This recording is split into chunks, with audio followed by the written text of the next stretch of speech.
Akkam jirtu kabajamtoota qophii simoo teeknoo har'a kan isiniif qabadhee dhufe akkamitti fageenyarra taa'uudhaani lakkoofsa bilbilaa nama tokko akkamitti haatuu dandeenya kan jedhudha.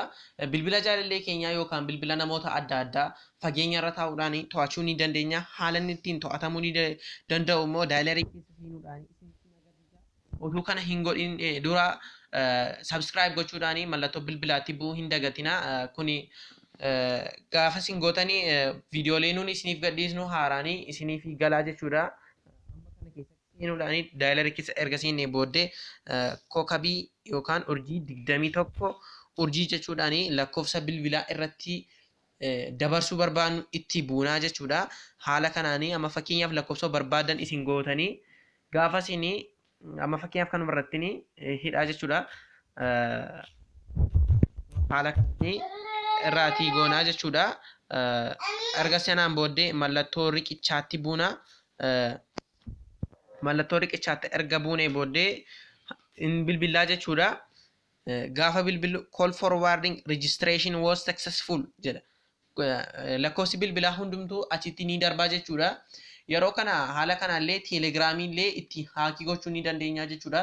Teelegiraamii kireet goonee haaraa keessa seennee akka teelegiraamiin nuufi dhaabbata teelegiraamii nutti bilbiluu goonaa jechuudha.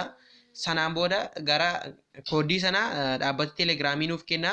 Gara keenyatti bilbiluudhaan gaafa inni nuuf kennu kooddii sanatti guuttannee haakiillee gochuu ni dandeenya jechuudha. Kana immoo akkamitti irraa kaasna yoo nama sanaaf gaddine kan jennu riqicha 21 riqicha kan jedhutti bu'uudhaani irraati kaasnaa jechuudha. Haala kanaanii call forwarding service has been disabled irraatii ka'eera jechuudha.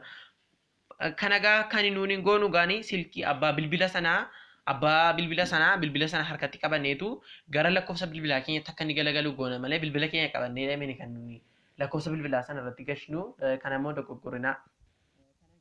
Yoo wanta gaariidhaaf itti fayyadamne akka kootti gaariidhaan jedhaa wanta gadheedhaaf fayyadamne taanaanis gadheedha. Ani kanan jedhu wanta gaariidhaaf fayyadamaan jedha.